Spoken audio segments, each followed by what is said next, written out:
ونزعنا ما في صدورهم من غل إخوانا على سرر متقابلين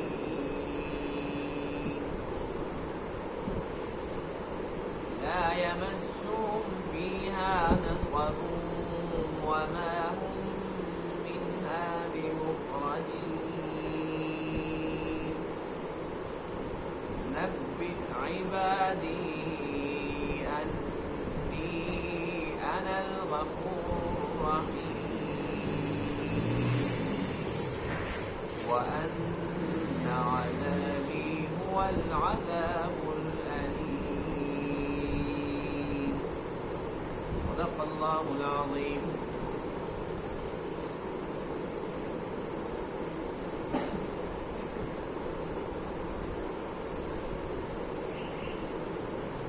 گزشتہ درس میں شیطان اور شیطان کے پیروکاروں کے انجام بد کا تذکرہ تھا. جو لوگ شیطان کی اتباع کرتے ہیں، شیطان نے ان کو گمراہ کر دیا، ان کے برے اعمال کو، برے کرتوتوں کو مزین کر کے دکھا دیا، اور اپنے گناہوں کے باوجود وہ مطمئن پھر رہے ہیں. اللہ فرماتے ہیں کہ یہ شیطان کے ساتھ جہنم میں داخل ہوں گے، جس کے 7 دروازے. جہنم کے کتنے دروازے؟ 7. اور ہر ایک دروازے سے الگ الگ جرم کرنے والے، اس طریقے سے چور الگ ہوں گے، بدکار الگ ہوں گے، مشرک الگ ہوں گے. اس طریقے سے مختلف جرائم کرنے والے لوگ مختلف دروازوں سے داخل ہو کر جہنم میں پہنچ جائیں. آج کے درس میں آیت کریمہ کے اندر اس کے برعکس ان لوگوں کا تذکرہ ہے جنہوں نے دنیا کی زندگی کے اندر تقوی اختیار کیا، اپنی خواہشات کے بندے نہیں بنے، اللہ کے بندے بنے، اپنی مرضی کے مطابق زندگی بسر نہیں کی، حضور خاتم النبیین علیہ الصلوۃ والسلام کی مرضی کے مطابق، منشا کے مطابق، اور آپ علیہ الصلوۃ والسلام کے نورانی طریقوں کے مطابق زندگی بسر کی. تو اللہ فرماتے ہیں کہ یہ لوگ جنت میں جائیں گے اور دائمی نعمتوں کے اندر ہوں گے، اور اللہ کی طرف سے انہیں کہا جائے گا کہ تم جنت میں سلامتی کے ساتھ، امن کے ساتھ، مزے کے ساتھ عیش کرو. پھر اللہ فرماتے ہیں کہ دنیا کے اندر انسان ایک دوسرے سے بغض، کینہ، حسد اندر پال کے رکھتے ہیں. جنت کی خوبیوں میں سے ایک خوبی یہ بھی ہے کہ جب اللہ تعالیٰ متقی لوگوں کو، ایمان والوں کو جنت کے اندر داخل فرمائے گا، اللہ تعالیٰ ان کے سینوں سے وہ جو کینہ ہے، کھوٹ ہے، اس کو پہلے ہی نکال دے گا. یہ ایک بری حرکت، ایک بری صفت دنیا کی حد تک ہے. جب مومن جنت میں چلے جائیں گے تو یہ بری حرکت ختم ہو جائے گی، اور آپس میں سارے کے سارے بھائی بھائی بن کر شیر و شکر بہت بہترین بلند اخلاق ہوں گے، اور دل کے اندر منافقت نام کی چیز نہیں ہوگی. اور جنت کے اندر کیا کام ہے؟ صرف عیش کرنا، کھانا ہے، پینا ہے، جہاں چاہیں چلے جائیں. نہ انہیں پیسے کی ضرورت ہے، نہ انہیں پریشانی ہے کہ اتنا لمبا سفر کرنا ہے. اللہ فرماتے ہیں انہوں نے تھکنا بھی نہیں ہے. یہ ڈر نہیں ہے کہ آج تو بڑے مزے کے ساتھ ہیں، پتہ نہیں مزے کب تک چلیں گے. فرمایا کہ یہ ہمیشہ کے لیے، یعنی ہر طرف سے مزے ہی مزے ہوں گے. پھر اللہ تعالیٰ نے اپنی 2 صفات کا تذکرہ فرمایا. ایک میری صفت یہ ہے کہ میں غفور الرحیم ہوں، اور دوسری صفت یہ ہے کہ عذاب علیم کا مالک بھی. بس جس مومن کے اندر یہ دونوں چیزیں موجود ہوں، یعنی اللہ کی رحمت سے امید بھی رکھتا ہو اور اللہ کے عذاب سے ڈرتا بھی ہو، بس اللہ فرماتے ہیں کہ ایسا مومن ضرور جنت میں جائے گا، اور جنت کے دروازے 8۔ یہ بھی اللہ تعالیٰ کی رحمت ہے کہ جہنم اس کے دروازے 7 اور جنت اس کے دروازے 8، یعنی اللہ کا بے شک عذاب ہے لیکن اس کی جو رحمت ہے وہ بہت زیادہ ہے۔ اللہ تعالیٰ غفور الرحیم بھی ہے، اور فرمایا کہ وَأَنَّ عَذَابِي هُوَ الْعَذَابُ الْعَلِيمُ، جو میرا عذاب ہے نا بڑا دردناک ہے۔ دونوں چیزیں موجود ہیں، لیکن اللہ تعالیٰ کی یہ جو شان ہے نا کہ وہ رحیم ہے، غفور الرحیم ہے، یہ سبقت لے گا۔ یہی وجہ ہے کہ ہم دیکھتے ہیں کہ دنیا کے اندر کافر زیادہ ہیں، مشرک منافق زیادہ ہیں، مسلمان کم، اور پھر جو مسلمان ہیں وہ بھی بدعملی کی زندگی گزار رہے ہیں، یعنی کہ نمازی کم ہے، بے نمازی زیادہ ہیں، سچ بولنے والے کم ہیں، جھوٹ والے زیادہ ہیں۔ اس کے باوجود اللہ فرماتے ہیں کہ میری طرف سے میں نے جہنم کے 7 دروازے رکھے ہیں اور جنت کے 8 رکھے ہیں۔ اب اگر کوئی بندہ زبردستی جہنم کو ہی پسند کرتا ہے، صراط مستقیم کو نہیں اپناتا، تو اس کی اپنی ہی بد نصیبی ہے، اس میں اللہ تعالیٰ کا کیا قصور ہے؟ اللہ تعالیٰ نے اس کے لیے جنت کا راستہ آسان کر دی، اللہ نے اس کو دین دیا بڑا آسان ہے، اسلام دیا بہت پیارا مذہب ہے، اس کے اندر خود ایک مٹھاس ہے، دلوں کا اطمینان ہے۔ اب اگر یہ بندہ یہ ٹوٹی پھوٹی بندگی کر کر اللہ تعالیٰ کو راضی نہیں کر سکتا، تو اس سے بڑی بد نصیبی کی بات کیا ہو سکتی؟ ان المتقین، بے شک جو لوگ متقی ہیں، فی جنات، یہ باغات میں ہوں گے، وعیون، اور چشموں میں ہوں گے، ادخلوها، انہیں حکم ہوگا کہ تم داخل ہو جاؤ ان میں، بسلام آمینین، سلامتی کے ساتھ، امن سے، وَنَزَعْنَا مَا فِي صُدُورِهِم مِّن غِلٍّ، اور ہم نکال دیں گے جو ان کے سینوں کے اندر کھوٹ ہوگا، اخواناً، یہ بھائی بھائی بن کر رہیں گے وہاں، عَلَى سُرُرٍ مُتَقَابِلِينَ، تختوں پر بیٹھے ہوں گے آمنے سامنے، لَا يَمَسُّهُمْ فِيهَا نَصَبٌ، ان کو نہیں چھوئے گی وہاں پر کوئی تھکاوٹ، جنت میں انہیں تھکاوٹ محسوس ہی نہیں ہوگی، وَمَا هُمْ مِنْهَا بِمُخْرَجِينَ، اور نہ ہی اس جنت سے ان کو نکالا جائے گا۔ نَبِّئْ عِبَادِي، میرے بندوں کو خبر دیجئے، انی انا الغفور الرحیم، بے شک میں غفور الرحیم، وَأَنَّ عَذَابِي، اور یہ بھی خبر دیجئے، اور بے شک میرا عذاب، هُوَ الْعَذَابُ الْأَلِيمُ، وہ عذاب دردناک ہے۔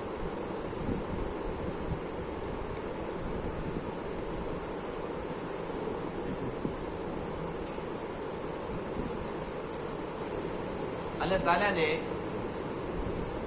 متقی لوگوں کے انجام کا تذکرہ فرمایا، جنہوں نے دنیا کے اندر تھوڑی سی تکلیف برداشت کی، تھوڑی سی مشکلات برداشت کی، اور اپنی منمانی نہیں کی، اللہ اور اللہ کے رسول کی مرضی کے مطابق زندگی گزاری۔ اللہ فرماتے ہیں کہ ان کے لیے اعزاز یہ ہے، جنت میں اور چشموں میں مزے میں ہوں۔ متقی لوگ، تقویٰ کس کو کہا جاتا ہے؟ یہ لفظ ایسا نا متقی، تو ہمارے جیسے بندے ڈرتے ہیں، کہتے ہیں کہ یہ تو بس جو اللہ والے نا اولیاء کرام وہ متقی ہوتے ہیں، ہمارے جیسے کہاں متقی بن سکتے ہیں؟ یہ سب سے بڑا دھوکہ ہے شیطان کا۔ اللہ تعالیٰ نے کوئی بھی حکم دیا، نماز کا، روزے کا، حج کا، زکوٰۃ کا، جو بھی حکم دیا، اس سے پہلے یا اس کے بعد تقویٰ کا حکم دیا۔ یا ایھا الذین آمنوا اتقوا اللہ، اے ایمان والو اللہ تعالیٰ سے ڈرو، یعنی کہ تقویٰ اختیار کرو۔ تو اللہ تعالیٰ بار بار حکم دے رہا ہے کہ تم متقی بن جاؤ، ہم کہتے ہیں ہمارے بس کی بات نہیں ہے۔ یہ کیسے ممکن ہے کہ ایک انسان کے بس کے اندر ایک کام نہ ہو اور اللہ تعالیٰ اس کو اس کا پابند کر دے؟ جبکہ خود اللہ کا فیصلہ یہ ہے لا یکلف اللہ نفسا الا وسعها، اللہ نے کسی نفس کو اس کا مکلف ہی نہیں بنایا جس کی اس کے اندر وسعت اور طاقت نہیں۔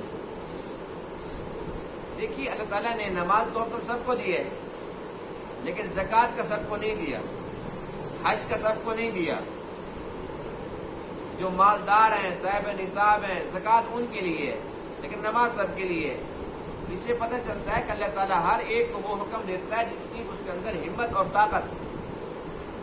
تو اللہ نے ہمیں حکم دیا کہ تم متقی بن جاؤ، اس کا مطلب یہ ہوا کہ ہم متقی بن سکتے ہیں۔ یہ تقویٰ کیا ہے؟ فاروق اعظم رضی اللہ تعالیٰ عنہ نے حضرت ابی بن کعب رضی اللہ تعالیٰ عنہ سے پوچھا کہ یہ تقویٰ کیا ہے؟ اور ابی بن کعب رضی اللہ تعالیٰ عنہ وہ صحابی رسول ہیں جنہیں اعزاز حاصل ہے کہ حضور علیہ الصلوۃ والسلام نے ارشاد فرمایا اقرأ امتی ابی بن کعب، میری امت کے سب سے بڑے قاری ابی بن کعب، بہت پیارا قرآن پڑھا کرتے تھے اور امت کے سب سے بڑے قاری ہیں۔ عمر نے ان سے پوچھا کہ تقویٰ کا کیا مطلب ہے؟ ابی بن کعب نے تقویٰ کی وضاحت یوں فرمائی، اے عمر، کبھی آپ کسی ایسے راستے سے گزرے ہیں جو راستہ تنگ ہو اور دونوں طرف سے خاردار جھاڑیاں ہوں، ادھر بھی کانٹے ہیں ادھر بھی کانٹے ہیں، تو آپ اس تنگ راستے سے کیسے گزریں گے؟ عمر نے فرمایا کہ کیسے گزروں گا؟ ظاہر سی بات ہے کپڑوں کو سمیٹ کے، ادھر نہ الجھ جائے ادھر نہ الجھ جائے، کپڑوں کو سمیٹ کے یہاں سے گزروں گا۔ فرمایا کہ یہی چیز تقویٰ ہے، ادھر بھی گناہ ہے ادھر بھی گناہ ہے، ادھر شیطان کا راستہ ہے ادھر شیطان کا راستہ ہے، شیطان کے جال ہر طرف ہیں، صراط مستقیم سیدھا جا رہا ہے جنت، اس راستے پر چلنا ہے اور شیطان کے ان خاردار جھاڑیوں سے، ان گناہ کے کاموں سے بچنا ہے، اپنے دامن کو بچانا ہے، بس گزر جاؤ آرام سے صراط مستقیم پر، یہ تقویٰ ہے۔ اور حکیم الامت حضرت تھانوی صاحب رحمہ اللہ فرماتے ہیں کہ متقی بننا بڑا ہی آسان ہے، کچھ مشکل نہیں، ایسے ہی جس طریقے سے باوضو رہنا کچھ مشکل نہیں ہے، اس لیے کہ ایک انسان نے اپنا ایک عہد کر لیا ہے، ذہن بنا لیا ہے، اس کا عزم یہ ہے کہ میں نے ہمیشہ باوضو رہنا ہے۔ ظاہر سی بات ہے کہ اس کو ہوا بھی خارج ہوگی، اس نے پیشاب پخانہ بھی کرنا ہے، اس کا وضو تو ٹوٹے گا، اس نے سونا بھی ہے، سونے سے جو بھی وضو توڑنے کے عوامل ہیں اس کے ساتھ درپیش ہوں گے، تو ہر وقت یہ باوضو کیسے رہ سکتا ہے؟ ہمارا کہ آسان طریقہ یہ ہے، جب وضو ٹوٹ جائے دوبارہ کر لو، آسان کام ہے نا، ہر وقت وضو کے ساتھ رہنا کچھ مشکل نہیں ہے، وضو ٹوٹ جائے دوبارہ کر لو، یعنی کہ ایک بندہ وضو کے ساتھ ٹوٹے گا پھر اس نے کر لیا پھر ٹوٹا پھر کر لیا، تو یہ تو ہر وقت باوضو ہی رہنا۔ اسی طریقے سے ایک بندہ متقی ہے، اللہ تعالیٰ سے ڈرنے والا ہے، توبہ طائب ہے گناہوں سے، لیکن پھر گناہ ہو گیا پھر توبہ کر لے، پھر گناہ ہو گیا پھر توبہ کر لے، جس طریقے سے وضو ٹوٹ جائے دوبارہ کر لو، کوئی حرج نہیں ہے۔ اسی طریقے سے اگر خدا نہ خواستہ اللہ تعالیٰ کی کوئی نافرمانی ہو جاتی ہے، فوراً توبہ کر لو، فوراً تقویٰ والی زندگی کی طرف آ جاؤ، بس تم متقی ہو۔ ہمارا معاملہ الٹ ہے، یعنی کہ گناہ کرتے کرتے کرتے کرتے نہیں تھکتے، لیکن توبہ ایک بار دو بار کرتے ہیں تو پھر ہم اسی کو یاد رکھتے ہیں، جی میں نے توبہ کی تھی بس وہ ٹوٹ گیا، میں کیا کروں، ٹوٹ گئے تو پھر کر لو، کون سی کوئی پابندی ہے، کون سے توبہ کے دروازے بند ہو گئے؟ تو اللہ کیا فرماتے ہیں، ان المتقین، بے شک جو متقی لوگ ہیں، اور تقویٰ کے اندر یہ بھی شامل ہے کہ جو بندہ متقی ہوگا یقینی بات ہے کہ وہ کفر سے بچے گا، شرک سے، نفاق سے، اللہ تعالیٰ کے نافرمانیوں سے، یعنی کہ وہ مومن ہوگا اور متقی ہوگا، اللہ تعالیٰ سے ڈرنے والا ہوگا۔ تو ایسے متقی لوگوں کا انجام یہ ہے، فی جنات و عیون، باغات میں اور چشموں میں ہوگے، اللہ کی طرف سے ان کو حکم ہوگا ادخلوها بسلام آمنین کہ تم داخل ہو جاؤ سلامتی کے ساتھ، امن کے ساتھ، مزے کے ساتھ یہاں پر رہو۔ حدیث پاک میں ہے کہ جب پل صراط سے جنتی لوگ گزر جائیں گے، یہ پل صراط ایک پل ہے جس کے نیچے جہنم ہے، اور ہر ایک مومن نے یہاں سے گزرنا ہے۔ جس کے اعمال اچھے ہوں گے، جس کا عقیدہ درست ہوگا، وہ یہاں سے بجلی کی طرح گزر جائے گا۔ بعض لوگ گزرنے کے بعد پوچھیں گے کہ وہ پل صراط کا سنتے تھے، وہ نہیں نظر آئی، انہیں بتایا جائے گا کہ وہ پل صراط ہم عبور کر کے آ چکے۔ اور جو لوگ بدعقیدہ ہوں گے، جو گناہ گار ہوں گے، جہنمی لوگ ہوں گے، بے شک وہ مومن ہی کیوں نہ ہوں لیکن گناہ کرتے تھے، اب وہ کیا ہوگا کہ وہیں سے وہ نیچے گر جائیں گے، نیچے جہنم۔ تو حدیث پاک میں ہے کہ جو جنتی ہیں پل صراط عبور کر چکے ہیں، جب آگے جنت میں جانے لگیں گے اس سے پہلے اللہ تعالیٰ ارشاد فرمائے گا کہ اب بھی اگر کسی نے کسی سے بدلہ لینا ہے تو یہاں پر لے لو۔ یہ نہ ہو کہ جنت میں جا کر یہ کہو یہ بھی آگے جنت میں، یہ تو بڑا فلاں تھا، دل کے اندر جو وہ میل ہے، بھی غصہ ہے، اللہ فرماتے ہیں یہیں پر بدلہ لو، جنت میں یہ حرکتیں نہیں ہونی چاہیے۔ تو وہیں پر انصاف ہوگا، ہر ایک کو انصاف ملے گا، اور اللہ تعالیٰ اس وقت سب کو انصاف دلا کے، انسان کی فطرت ہے کہ وہ اپنا انتقام بھی لے لیتا ہے لیکن پھر بھی میل اندر ہوتا ہے۔ دو بندوں کی لڑائی ہوتی ہے، اس نے معافی مانگ لی، وہ کہتے ہیں جس کو معاف کر لیا، تعلقات بھی ہیں، وہ والی بات نہیں، پہلے والی بات نہیں ہے۔ یہ جو ایک حرکت ہے نا کہ پہلے والی بات نہیں ہے، پھر معاف کیوں کیا؟ یعنی کہ ہم اندر سے منافقت رکھتے ہیں، کہہ تو دیتے ہیں چلو جی کوئی نہیں، آپ چل کر آ گئے ہو تو کوئی بات نہیں ہے، اور لوگوں کو کیا کہتے ہیں جی بس اب اس نے معافی مانگ لی ہے، میرا دل صاف کوئی نہیں ہے، سیدھی بات ہے، دل صاف نہیں ہے، اس کا اظہار بھی کریں دل صاف نہیں ہے، معافی کر دی ہے، اکٹھے پھر آ رہے ہیں جا رہے ہیں کھا پی رہے ہیں، دل صاف نہیں ہے، وہ بات نہیں کھڑی۔ تو اللہ فرماتے ہیں وَنَزَعْنَا مَا فِي صُدُورِهِم مِّن غِلٍّ، ہم ان کے سینوں سے وہ کھوٹ نکال دیں گے۔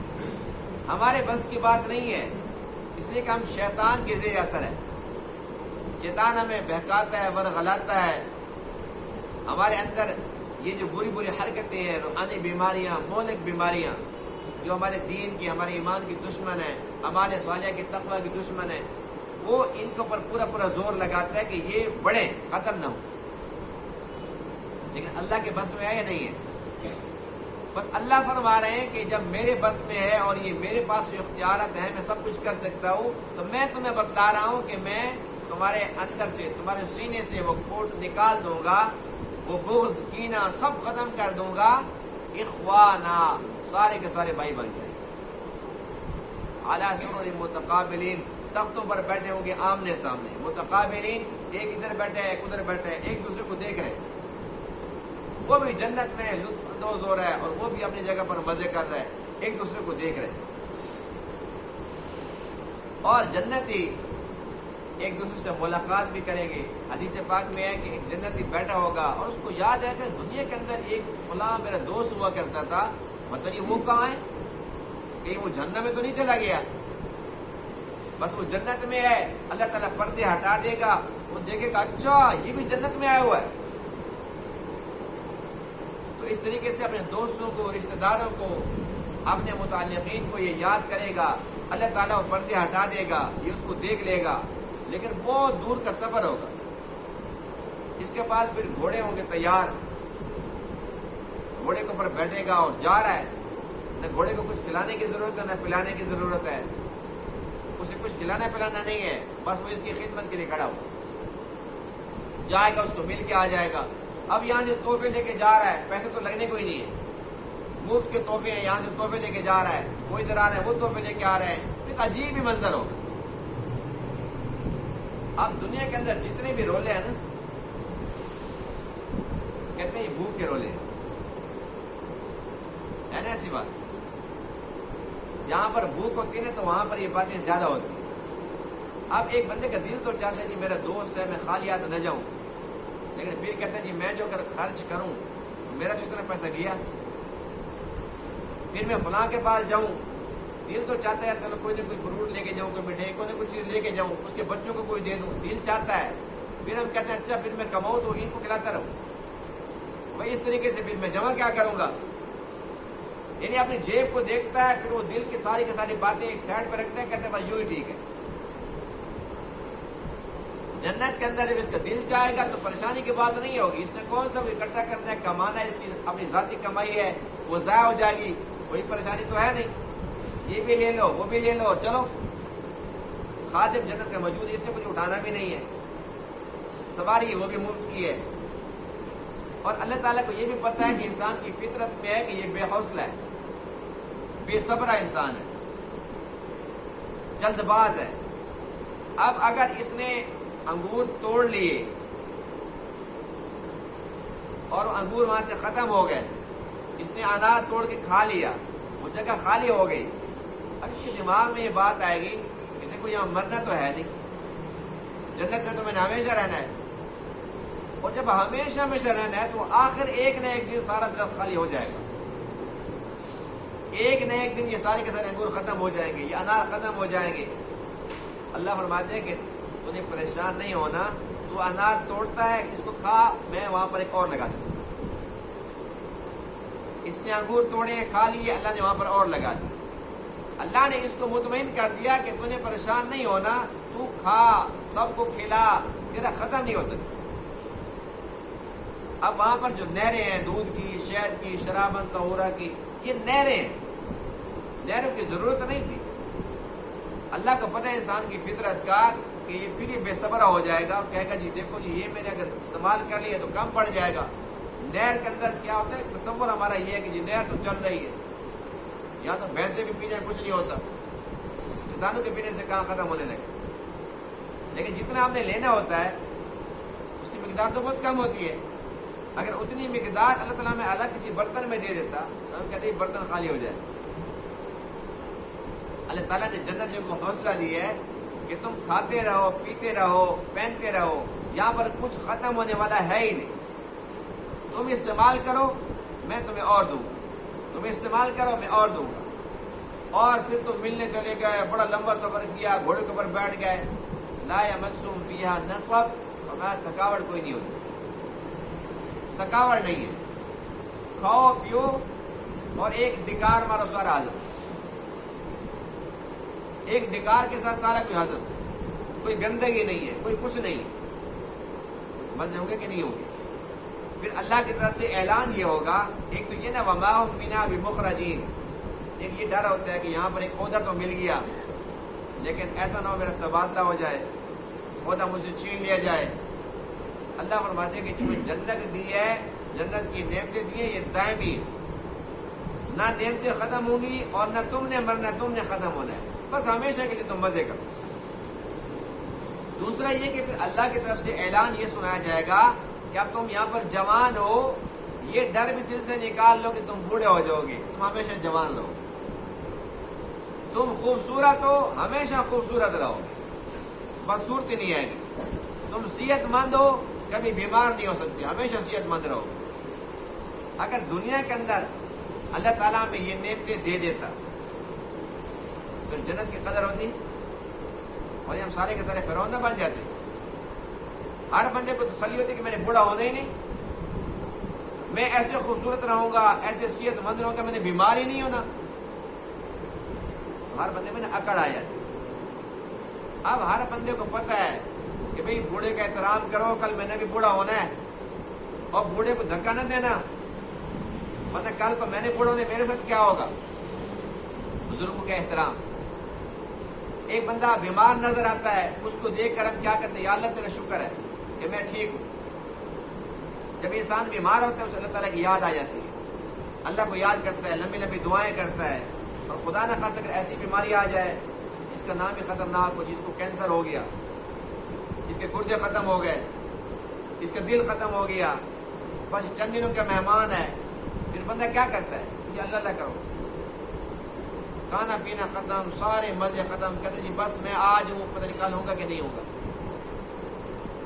تو دنیا کے اندر اللہ نے یہ نعمتیں نہیں دی، عارضی طور پر دی ہے، جوانی تو دے دی ہے، خوبصورتی دے دی ہے، لیکن فرمایا کہ یہ عارضی ہے، جوانی بلا کر چلی جائے، تمہیں پھر بوڑھا ہونے کا تیرے نصیب میں ہو. تو ٹھیک ہے تو بیمار بھی ہوگا، بیمار ہے تو ٹھیک بھی ہوگا، لیکن جنت میں جا کر یہ ساری کی ساری باتیں ختم ہو جائیں گی. وہاں پر انسان ہمیشہ ہمیشہ جوان رہے گا، ہمیشہ صحت مند رہے گا. یہ نہیں ہے کہ اتنی نعمتیں ہیں کھا لی پی لی کہ پیٹ جو خراب ہو گیا، آج پیٹ ہی خراب نہیں ہوتا، بیماری نام کی چیزیں نہیں ہوگی وہاں پر. اس کے لیے اللہ تعالیٰ نے دونوں راستے دیے ہیں. فرمایا کہ دیکھو میری دو صفات ہیں، نبئ عبادی انی انا الغفور الرحیم، میرے بندوں کو خبر دیجئے کہ میں غفور الرحیم ہوں. دوسرا یہ بھی بتلا دیجئے وَأَنَّ عَذَابِي هُوَ الْعَذَابُ الْعَلِيمُ، بے شک جو میرا عذاب ہے وہ دردناک عذاب. جس بندے کو یہ دو باتیں سمجھ آ گئی اس کے لیے متقی بننا آسان، اس کے لیے اللہ تعالیٰ کو راضی کرنا آسان. ہمارا معاملہ اس کے الٹ ہے. ہم نے ایک ہی راستہ اپنایا ہوا ہے کہ اللہ تعالیٰ غفور رحیم ہے، دوسری جانب دیکھتے نہیں. اللہ کی نافرمانی ہم کیے جا رہے ہیں اور ایک ہی بات ہے جی اللہ تعالیٰ غفور رحیم ہے. کو کرنے کی بات، ایک بندہ دوائیاں کھا رہا ہو، ہے شوگر، دوائیاں بے شک کھا رہا ہے لیکن میٹھا بھی وہ کھاتا ہے، پرہیز نہیں کرتا، اس کا انجام کیا ہوگا؟ آدھا علاج تو پرہیز میں ہے، آدھا پرہیز میں ہے، آدھا دوائی کے اندر ہے. اب ایک بندہ، جیسے ہماری مسجد ہے ماشاءاللہ، یہاں پر اے سی لگے ہوئے ہیں، ہم ان اے سی کو چلا دیں اور دروازے کھول دیں، کھڑکیاں کھول دیں، کولنگ ہوگی؟ اسی طریقے سے اگر ہم نمازیں بھی پڑھتے رہیں، روزے بھی رکھیں، اللہ اللہ بھی کرتے رہیں، ساتھ گناہ کے کام بھی کرتے رہیں، اندر روحانیت جمع ہوگی، نورانیت جمع ہوگی؟ کچھ بھی نہیں. تو یہ دونوں پہلو سامنے رکھنے ہیں. ایک پہلو لکیر کا فقیر، اللہ غفور رحیم ہے، وہ معاف کر دے گا. خدا کے بندو، اللہ کے نبیوں کو بھی پتا تھا کہ وہ غفور الرحیم ہے، صحابہ کرام کو، اہل بیت اطہار کو، اولیاء کرام کو، سب کو معلوم تھا. وہ پھر اللہ تعالیٰ سے ڈرتے تھے، وہ نیکیاں کر کے ڈرتے تھے. ہم گناہ کر کے ہم دلیر بنے ہوئے. اس بات کی ضرورت ہے کہ ہر ایک مومن پر لازم ہے کہ وہ دونوں پہلو دیکھے، اللہ تعالیٰ کی رحمت سے پر امید بھی رہے اور اس کے عذاب سے ڈرنے والا بھی ہو. دونوں صفات ہوں گی تو انشاءاللہ ہم نیک کام بھی کریں گے اور برائیوں سے اجتناب بھی کریں گے. یہ نہیں کہ ہم دوائی بھی کھائیں گے، عبادت کریں گے اور ساتھ ساتھ ہم پرہیز بھی کریں گے گناہوں سے. جب ہم نیکیاں بھی کریں گے اور ساتھ ساتھ پرہیز بھی چل رہا ہوگا تو پھر اندر نور بھی آئے گا، اعمال صالحہ، تقویٰ کا نور بھی آئے گا. اور اس کی برکت یہ ہوگی کہ ہمیں اللہ کی بندگی کے اندر لطف نصیب ہوگا، اللہ کے ذکر کے اندر، قرآن کی تلاوت کے اندر، نماز کے اندر ایمان کی حلاوت نصیب ہوگی، مزہ آئے گا انشاءاللہ. اس لیے کوشش کریں گے، نہیں کریں گے؟ اللہ تعالیٰ تمام باتوں کو سمجھنے عمل کرنے کی توفیق عطا فرمائے. وآخر دعوانا الحمدللہ رب العالمین.